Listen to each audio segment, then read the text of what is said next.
more than words. This is your local ABC radio station on the Gold Coast, 91.7 Coast FM. That's Extreme with More Than Words Can Say. And before that, Billy Joel, I Am an Innocent Man, don't you worry about that. But that's another story. It's my privilege to have in the studio this morning Lady Flo Bjelke-Petersen. This is the new Joe and Flo show. Welcome to the... Good morning, Joe. Welcome to the Gold Coast this morning. You're in the bookshop signing books a little later on today because you have one out. That's right, yes, my new classic country cooking. Is this your first effort into print? Oh, yes. Yeah. Yes, it certainly is. Well, for those who may exist somewhere in the country who have never heard of Lady Flo Bjelke-Petersen, and I can't imagine where they may be, but the very simple introduction to the book says Lady Flo Bjelke-Petersen was born in Brisbane, Queensland, married Sir Joe Bjelke-Petersen in 1952. They live in Kingaroy on the family property. What's the pronunciation? I wasn't sure of the... Bethany. Bethany, and have 4 children, Margaret, John, Helen and Ruth, all married with children of their own. Elected a Queensland senator in 1981, Lady Flo will remain in this position until 1993, when she intends to retire. Now, that 2 paragraphs covers a fairly wide brush on the old canvas there, doesn't it? Certainly does. Yes, summed it up in a fairly succinct manner, as they say. Yeah, it would be difficult to do that, but they managed to have done that. Yes. And you're focusing in this case on family fare that's traditional and probably is as familiar to you and where your upbringing was as the church choir and country music. That's exactly right. You've done a good job there, Joe. Thank you. Tell us about the type of fare we're referring to that you may have got at the church fete and that you cooked Christmas and... Well, when you go to church fetes, of course, you expect to find cakes and biscuits and different things like that.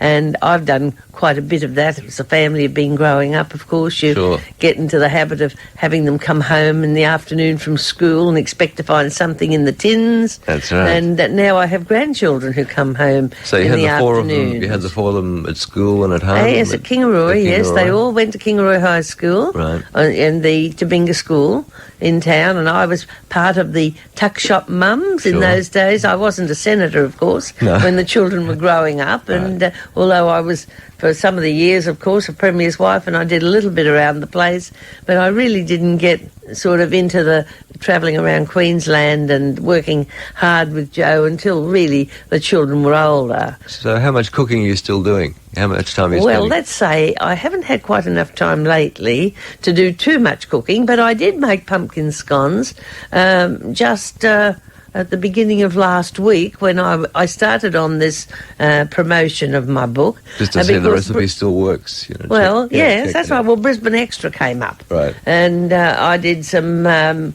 cooking for them, and fortunately they turned out very well, and I didn't have to be ashamed of them. Well, then the other day I was in Hobart, and they had Judith Sweet has a cooking class down there, and she put on a special one on that day and called it Scones Galore. Right. She made 2 lots of scones, and I made 2. I made my pumpkin scones and sweet scones that come from the recipe book, and the ladies all seemed to enjoy it, and we had a very happy hour or so there during this cooking demonstration. Then, of course, I also made them, I think, on Bert Newton's show, and you've been doing it for years, it seems. Well, on television. It is one of the things that comes naturally. You might say making pumpkin scones. I think that the idea of Flo and the pumpkin scones really came from the early days when Joe was Premier and the media used to come home quite a lot. Right. And, country hospitality, Joe, is always given to say, I have grew a up cup in the of country. tea. I know what you're talking about. Yeah, people come to see you, you have a cup of tea. And it's so much nicer if you've got something you've made yourself for a cup of tea. And I used to make pumpkin scones regularly for them. And I think that was what they came to write up, that poor Flo, here she was going to the Senate, and really all she's good for is pumpkin scones. What do you think of image building in politics? Well, I like to think that my image has changed from pumpkin scones to being a senator who's represented Queensland faithfully and well. I actually got down to the Senate in the year 1981. I started in March, and it wasn't terribly long after that that Malcolm Fraser, who was the Prime Minister, brought in a bill that he was going to put tax on essential commodities. Right. And I sort of didn't believe that was the sort of thing that was really quite right, but anyway, I got some good instructions from Father at the time that I represented the people of Queensland, and but of course, I suppose if I'd have been a member of Joe's cabinet and voted against his government, he wouldn't have been very happy with me. Not at all, no. But I still believe that this was something that you did stand up for the people about. So I crossed the floor, and of course, that more or less made my reputation as a senator who was willing to stand up and be counted. Since then, we've had to do it a few times, but of course it's easier to cross the floor when you're in opposition and you're not in the government, because when you're part of the government, I mean, they'd look pretty, they don't look pretty well on you if you do that. So as far as the image building is concerned, for a lot of people, interstate and in federal politics, that the pumpkin scones thing was probably a bit of a distraction because you were taking your politics seriously, but some of the media, of course, were just looking at you cooking pumpkin scones. Well, that's true, of course, but that's why I like to think now that after 11 years or so down there, they know that I'm, a senator who takes her job seriously. But look, I don't feel ashamed of that pumpkin scone bit, really, because let's face it, they've helped me to relate to women who've made them, obviously, and men who eat them. That's why you've got the book out. Well, I guess that's right. When you see the picture on the front cover and the pumpkin scones all around it, I suppose that's sort of an entree, shall we say, to the cooking bit. But there's lots of other things besides pumpkin scones in there, Joe. There are indeed. We'll have a look at it a little more closely at the book. We'll pause for a little music here from a whole other political era, from the protest songs of the early 60s, a song written by Pete Seeger. If I had a hammer, I would change the world. If I was elected to the Senate, I would. I just thought about that.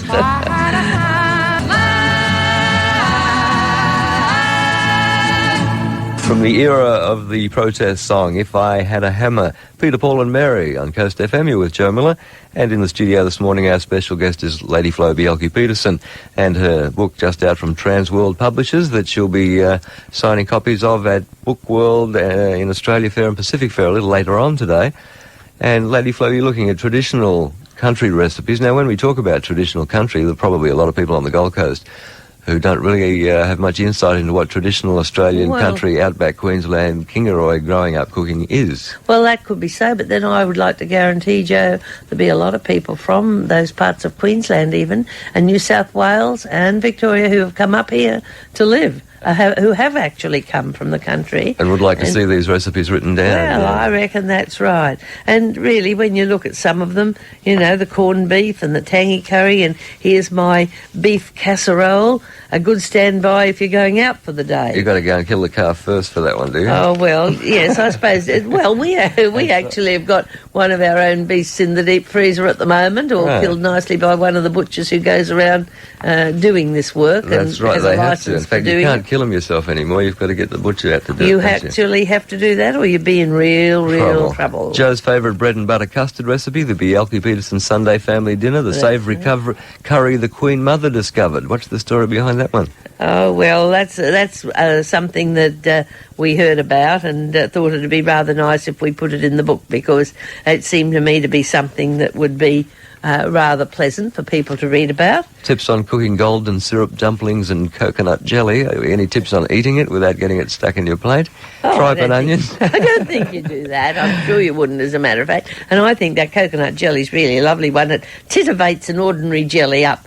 I've got grandchildren, of course, who just love to have jelly, particularly in the summertime when they have their ice cream and fruit salad. Right. You want to explain to any Japanese listening what toad in the hole is?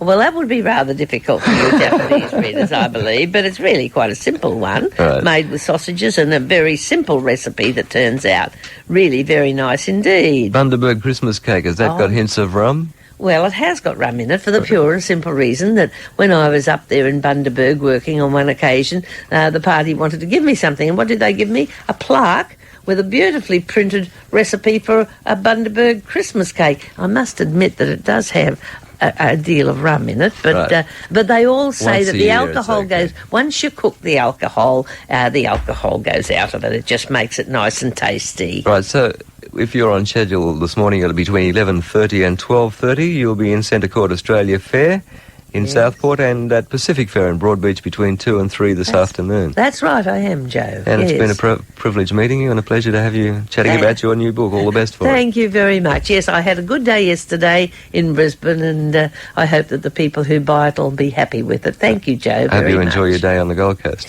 Sure I will. Thank you.